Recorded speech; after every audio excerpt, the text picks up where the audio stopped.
guys, I'm from Multiplewarnas channel. So I did some deep fried oyster king mushroom. So stay tuned for this recipe.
So here is our end product. Look, so how yummy is this?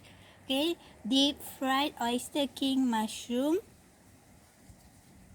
So if you like this recipe, please subscribe to my channel. And fried mushroom you can always eat with some chili sauce, or if you don't like chili sauce, you can actually pour some even the mayonnaise, okay, or else any sauce that you like. So enjoy this deep fried mushroom, okay, with your loved ones. So thank you for watching this recipe. Please tap the bell icon in my channel for always looking at my videos, and also please support my channel.